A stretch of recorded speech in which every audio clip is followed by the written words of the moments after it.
The year the sun went blue and things got weird. You've probably seen those movies about medieval times, right? Dirty peasants, sure, but the sun still shines, crops still grow, people still manage. What they don't show you is what happens when the universe just decides to hit the pause button on sunshine. Not completely, but imagine waking up one morning and the sun is blue. Like Smurf-coloured celestial body blue, and it barely casts enough light to see if you're holding your hand the right way up. What if this lasted not for a day or a week, but for 18 months? Most people think living in medieval times was hard. Bless their cotton-blended, temperature-controlled hearts, they have no idea. In the year 536 CE, something happened that was so catastrophically, mind-bendingly, are we being pranked by angry gods? Incomprehensible that historians now call it the worst year to be alive in human history. A mysterious fog, thick as a Roman politician's ego, rolled across Europe, the Middle East and parts of Asia, effectively blocking the sun for a year and a half. Not a cloud, not a storm, a fog that never lifted, turning day into a permanent, eerie twilight. And the worst part? Nobody knew why. Nobody knew when it would end, and absolutely nobody was prepared for what came next. So, yeah, if these stories help you sleep tonight, a like or subscribe would be cool.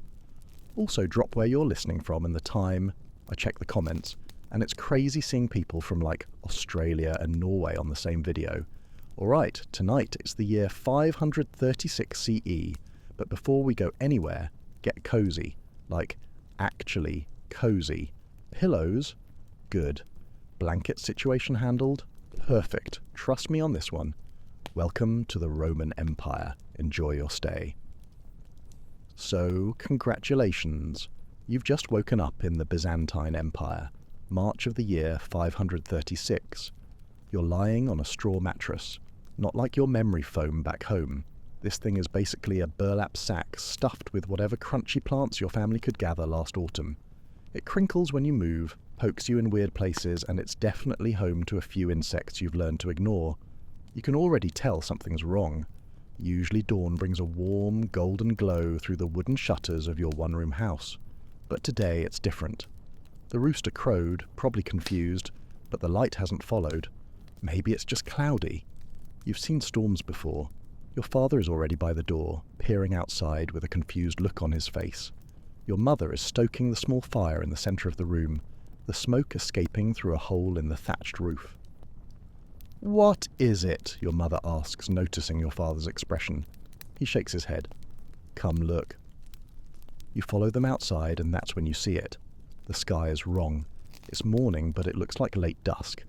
And the sun, what you can see of it through the haze, is blue. Not yellow, not orange, blue. And dim, like a full moon trying its best to be a spotlight. "Is it an eclipse?" you ask. Your father shakes his head again. Eclipses don't last this long, and the sun wouldn't be blue, unless we really annoyed Apollo this time. Your family isn't the only one outside now. The whole village is emerging from their homes, faces turned upward, expressions mixed between awe and terror. Nobody has seen anything like this before. Old Elena, the oldest woman in the village, hobbles forward with her walking stick. She's at least 60, ancient by the standards of your time. She's survived famines, wars, and 3 husbands. She's basically seen it all. "It's the end times," she announces dramatically, "just like the prophets foretold. Darkness upon the land." "Oh, shut up, Eleanor," your father says, which is pretty bold considering how everyone respects her wisdom. "You said the same thing when that 2-headed calf was born 5 years ago," she shoots back. "And have things gotten better since then? Emperor raising taxes, Goths and Vandals causing trouble everywhere, and now this." She gestures toward the dim blue sun. "Mark my words." You know your father is worried though, despite his brave face. Your family, like most others in this time, are farmers. You grow barley, some vegetables, keep chickens and a goat. You're utterly dependent on the weather, on the sun. As a child of about 10, your job is to help with the animals and collect eggs. You've already noticed the chickens are confused. They went back into their coop after coming out briefly. Animals can sense when things aren't right, or maybe they just prefer not to be cold and blue. "What does it mean?" you ask your father, tugging at his rough homespun tunic. "I don't know," he admits, which scares you more than anything else. Your father always knows what to do, but we should get to work anyway. The fields won't plough themselves. But even as he says it, you can feel how cold it is. Not winter cold, but certainly not the spring warmth you'd expect in March. Your breath forms small clouds in the air. "It's freezing," your mother says, wrapping her shawl tighter. "How can it be this cold? Yesterday was warm." Your family goes about the morning chores, but everything feels off. The goat is agitated, the chickens won't leave their coop, and there's an eerie quiet over the village. No birds singing, even the insects seem silent. Maybe they're all just hibernating until the sun gets its act together. The shadowless world. By midday, or what should be midday, the light hasn't improved. If anything, it's dimmer. The blue sun hangs in the sky like a ghost, providing barely enough light to see clearly. And here's the strangest part you notice. You're not casting a shadow. Neither is anyone else. "Look," you say, pointing to the ground. "No shadows." Your father stops his work and stares at the ground. It's true. The sun is so weak that it casts no shadows at all. In your entire life, you've never seen such a thing. It's like the world has forgotten how to play hide-and-seek. Word comes from a traveller passing through that it's the same in Constantinople, the great city about 2 days' journey from your village. The Emperor Justinian himself ordered lanterns lit throughout the palace, even during the day. Some say it's a punishment from God for the emperor's wars. Others whisper, it's the work of Persian mages casting spells against the Byzantine Empire. Because, of course, when things go wrong, it's always the Persians, or the dragons. That night, your family gathers close around the fire. It's colder than it should be, and you pile on extra blankets. Your mother has been quieter than usual all day, and now she speaks what's on everyone's mind. "What if the sun doesn't come back?" she asks, her voice barely a whisper. "What happens to the crops?" Your father doesn't answer right away. Finally he says, "The sun will come back. It has to." But you can hear the doubt in his voice. It's the kind of "it has to" that sounds a lot like, "I really, really hope it does, because otherwise we're toast." 3 days later, nothing has changed. The blue sun, the dim light, the unseasonable cold. It's all the same. People in the village are starting to panic a little. Some are talking about omens and signs. 2 families loaded up their carts and left, heading south where they heard the darkness isn't as bad. Probably just a rumour, but desperate times call for desperate road trips. Your father meets with other village men near the well. You sneak close enough to listen. "My wheat hasn't grown at all," says Nicholas, who has the largest farm in the village. "Not a finger's width in 3 days. It's like it's frozen in time." "Same with my barley," another farmer adds. "And have you noticed? No insects on the plants either. Not even the annoying ones, which is a plus, I guess, but still worrying." "We should send someone to the city," your father suggests. "Find out what the officials know." "They won't tell us peasants anything," Nicholas scoffs. "Besides, Stephanos passed through yesterday coming from there. Says it's the same in Constantinople. People lighting lamps at midday, priests leading prayers in the streets." "I heard a merchant talking about other places," a quiet voice adds. It's Mias, who rarely speaks at these gatherings. "Said it's like this everywhere, all the way to Persia." The men fall silent, digesting this information. If it's everywhere, there's nowhere to flee to. Nowhere to escape whatever this is. It's like the entire known world just got hit with a celestial dimmer switch. Later that night, you hear your parents talking in hushed voices after they think you're asleep. "We should count what food we have stored," your mother says. "If the crops don't grow..." "They'll grow," your father insists. "The sun will come back." "But what if it doesn't? Not in time. The grain from last harvest won't last past summer, even if we're careful." "Then we'll find other food," your father says, though his voice lacks conviction. "Fish from the river, game in the forest." "Everyone will be hunting and fishing," your mother counters. "There won't be enough." You pull your blanket tighter around you, trying not to listen, but unable to stop. You've never heard your parents sound so worried before. Usually they're just worried about your questionable table manners. The city of desperation. A week passes, and the unnatural twilight continues. You've gotten somewhat used to the dim blue light, but the cold, that's getting worse. Frost appears on the ground each morning now in March, when it should be warming up. The crops in the field show no signs of growth. Some plants are starting to wither. Your father has begun setting traps in the forest, something he usually only does in winter when food is scarce. Your mother is stretching the grain stores, mixing grounder corns into the bread to make it last longer. It tastes bitter, like regret, but no one complains. In the village, the mood has darkened along with the sky. Arguments break out over small things. 2 men came to blows over whose turn it was at the grinding stone. The headman had to step in. It's amazing how quickly civilization devolves when you can't even get a decent loaf of bread. 10 days after the darkness began, a group of soldiers passes through the village. Byzantine troops, servants of Emperor Justinian, heading west. Their armour gleams dully in the strange light, and their faces look grim. Your father and some other men approach them cautiously. Relations between peasants and soldiers are always tense. They're known to take taxes in the form of food and supplies.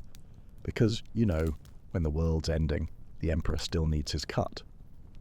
"What news from the capital?" your father asks the leader, a gruff man with a scar running down his cheek. "Same as here," the soldier replies, glancing up at the dim blue sun. Emperor's got the scholars trying to figure it out. Some say it's ash from a great fire mountain in the north. Others say it's the breath of a dragon. He shrugs. "All I know is we're still expected to fight the Goths in Italy, darkness or no." "And the crops?" someone asks. "In Constantinople? Nothing's growing," the soldier says bluntly. "Food prices are already 10 times normal. Emperor's ordered grain ships from Egypt, but..." He doesn't finish the thought. Everyone knows what happens in cities when food runs out, and it's never pretty. After the soldiers leave, taking some of the villagers' precious food with them as imperial tax, the headman calls everyone together. "We need to be smart," he tells the gathered villagers. "If the crops don't grow, we'll need to rely on what we have stored. From now on, we ration everything, and we send parties to the forest daily for anything edible. Mushrooms, berries, game, anything."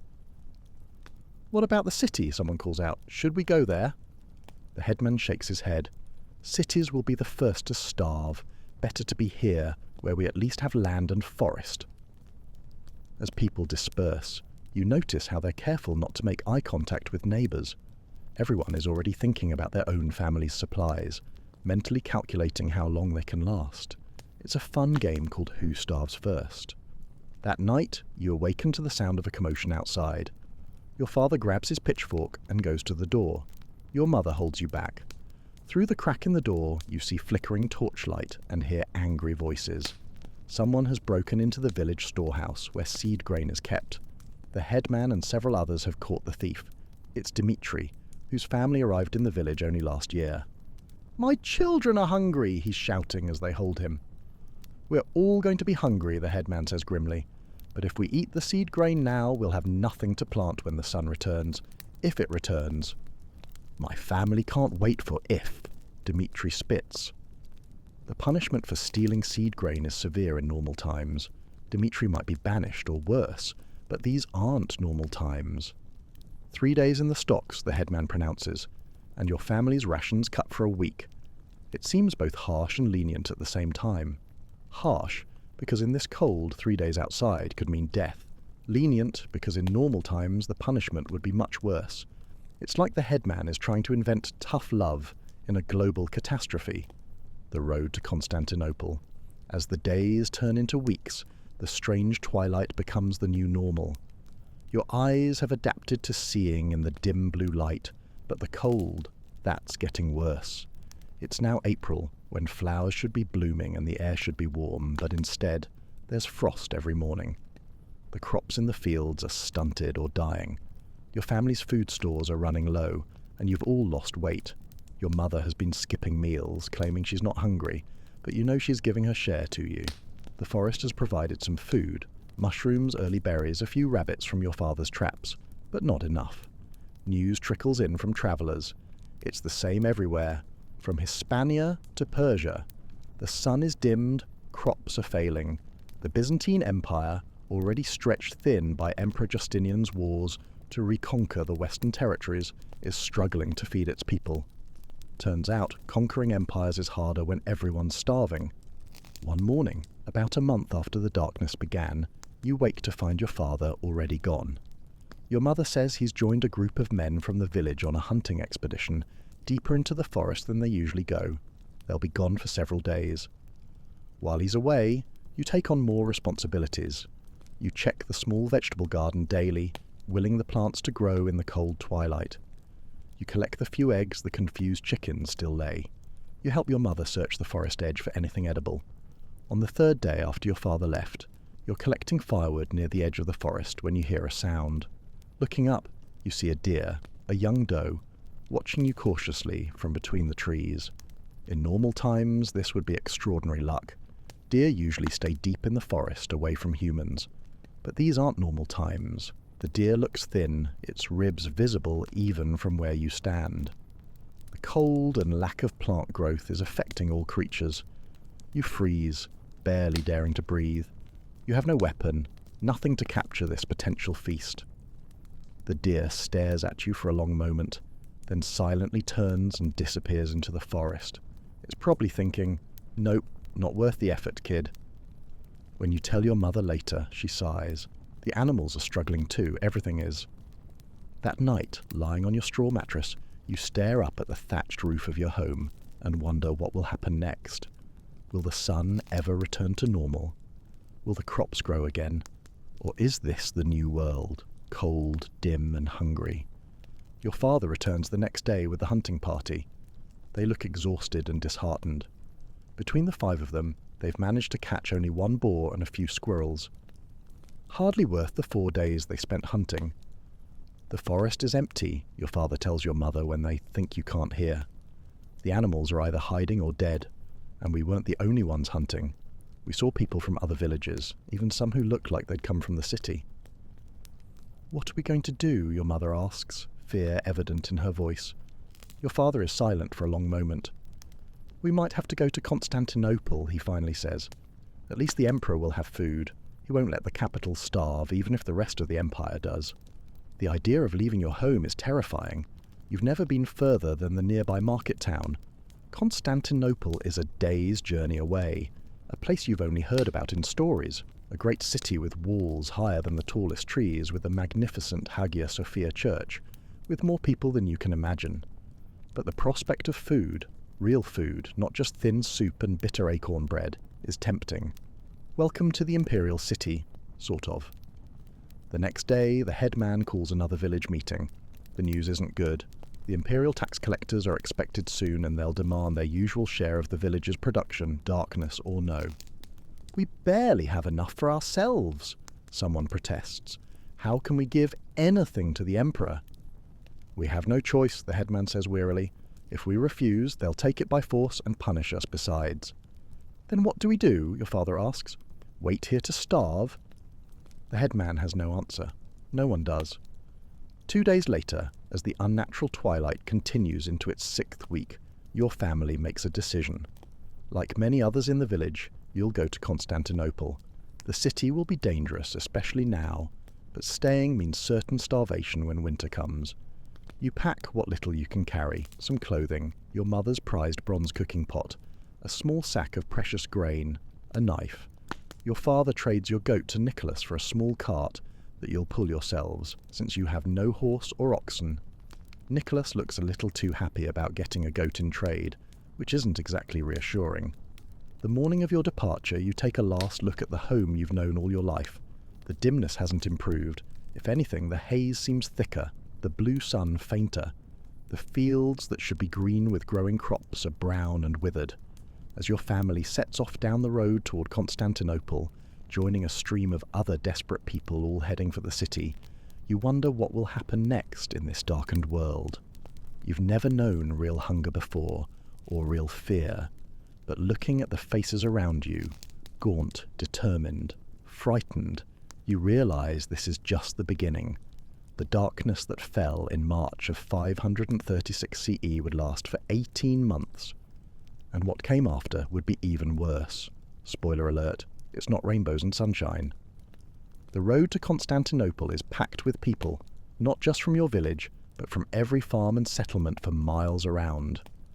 Everyone has the same hollow-cheeked look, the same desperate hope that the great city might offer salvation from the endless twilight that swallowed the world. Your family's small cart creaks as you help your father pull it over the rutted road. Inside are your few possessions and your mother, who twisted her ankle on the first day of travel. The going is slow. "Look at them all," your father mutters, nodding toward the stream of humanity trudging toward the city. "The Emperor's going to have his hands full if he even lets us in," says a man walking nearby, overhearing. "I heard they're turning people away at the gates." Your father frowns. "I can't turn everyone away." The man just shrugs.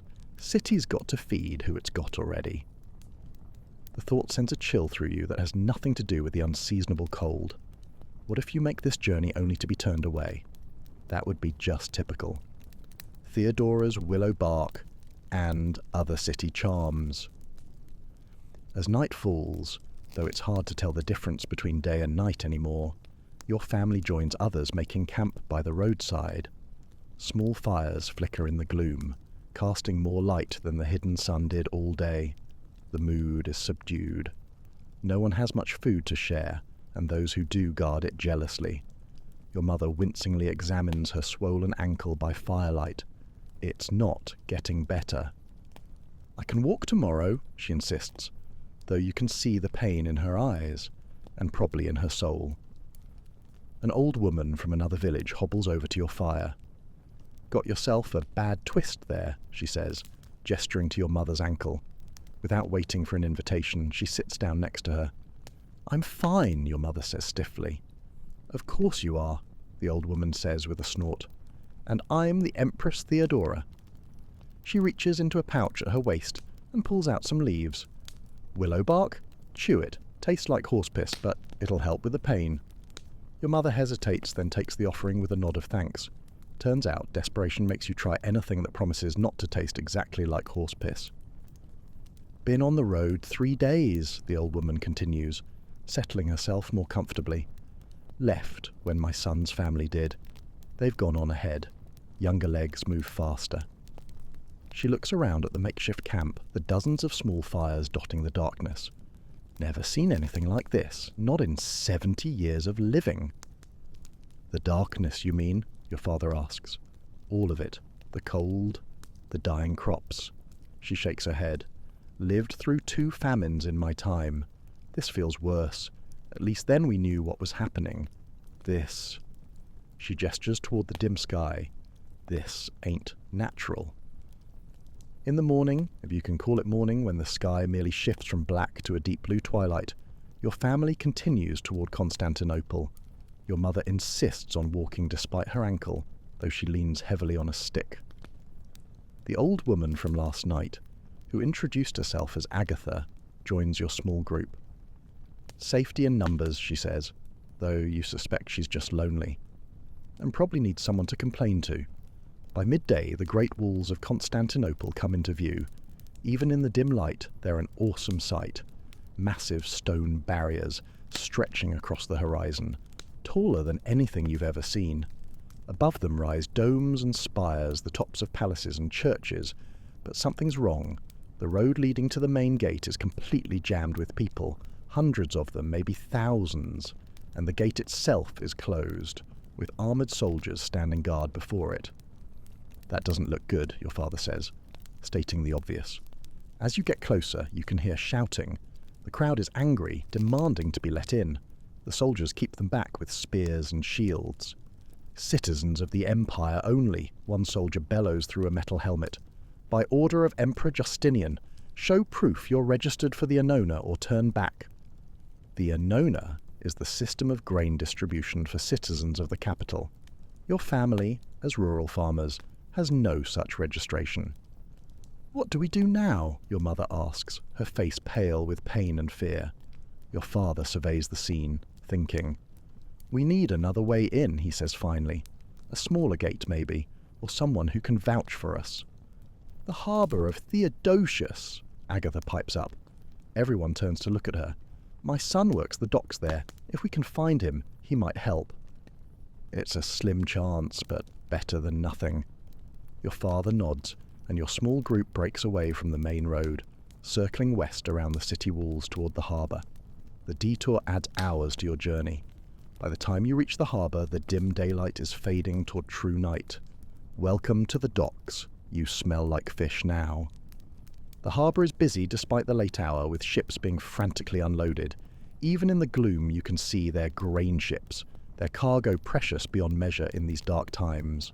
Workers swarm over the vessels while soldiers oversee the operation, making sure none of the grain disappears. The dockside is chaotic, with people shouting, animals braying, and the constant creak of ropes and wood. It's like a very smelly, very important party. "How will we find your son in this?" your father asks Agatha.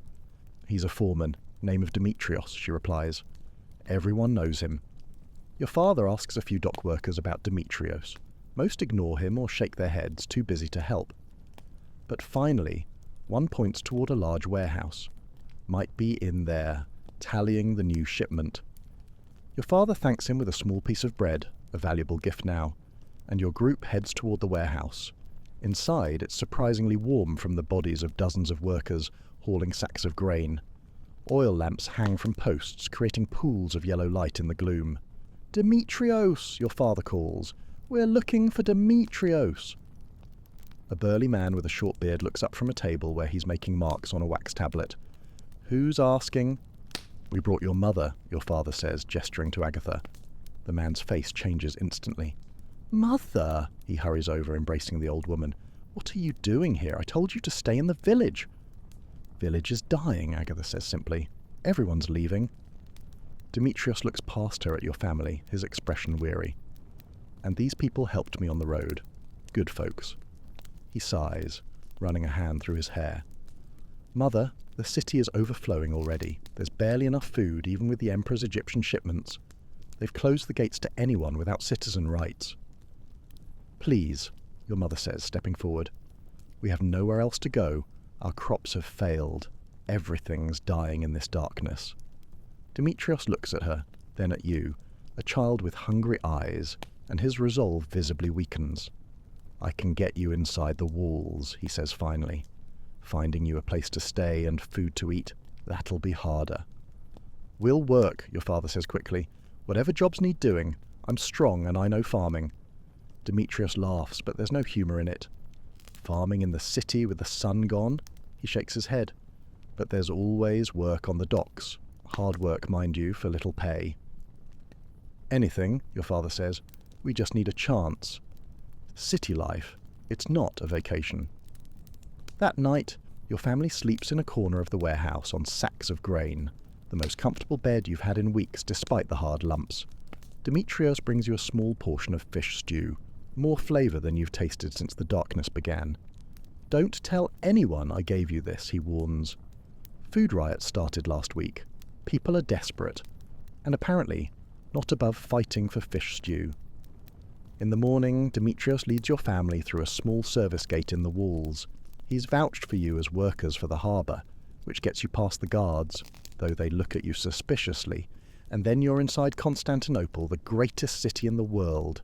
Even cloaked in twilight, it takes your breath away. Buildings taller than trees line streets paved with actual stone.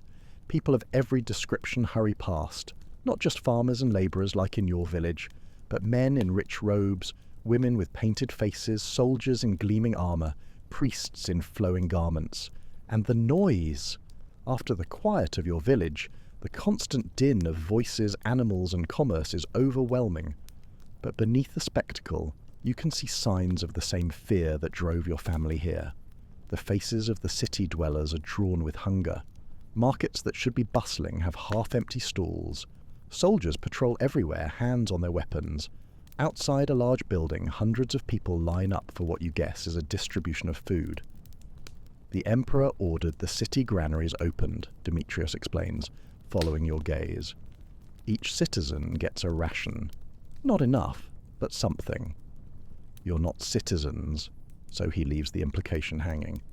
"We'll find a way," your father says with more confidence than he probably feels. Demetrios leads you to the harbour district, a maze of narrow streets and crowded tenements near the water. The smell of fish and salt hangs in the air, mingling with less pleasant odours. He stops at a dilapidated building wedged between two warehouses. "My friend Sophia runs this boarding house," he says. "She might have space in the cellar. It's not much, but it's shelter."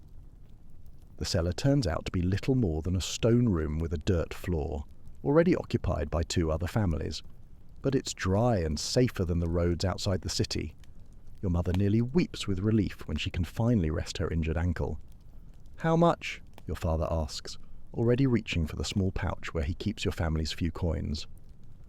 "First week is covered," Demetrios says, "as a favour to my mother. After that, we'll see if I can find you work." Over the next few days, you settle into a new routine. Your father works on the docks from dawn until dusk, loading and unloading ships for a few copper coins and sometimes a portion of fish or damaged grain that would otherwise be thrown away. Your mother, once her ankle heals enough to walk, finds work washing clothes for a wealthy family near the Forum of Constantine.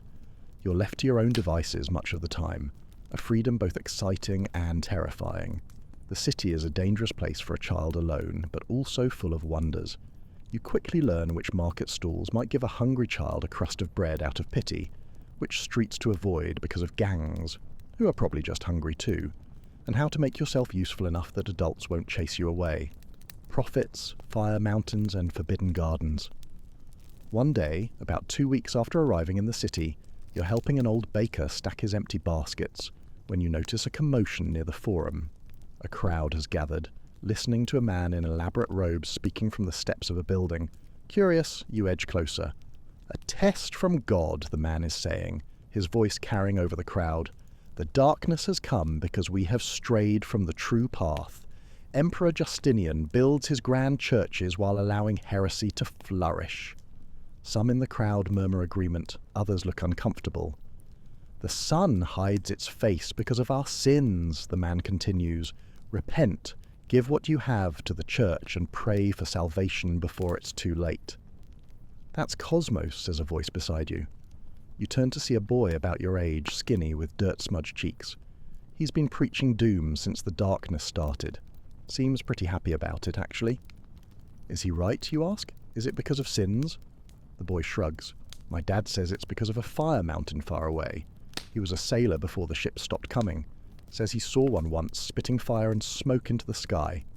A fire mountain sounds just as implausible as divine punishment, but you don't say so. At least it's more specific than sins. "I'm Theo," the boy offers. "I'm from the country," you reply. "Just got here." Theo nods. "Like this explains everything. Lots of country people coming in. City folks don't like it. Say there's not enough food already." As if to emphasize his point, a disturbance breaks out at the edge of the crowd. People are shouting, pushing. You stand on tiptoe to see what's happening. A cart has arrived, carrying loaves of bread, likely headed for one of the city's food distribution centres. But people are swarming it, grabbing at the precious food. The driver cracks his whip, trying to keep them back. Soldiers are running toward the scene. "Come on," Theo says, tugging at your sleeve. "When there's trouble with food, you don't want to be nearby. Soldiers don't care who they hit." You follow him down a narrow side street, away from the commotion.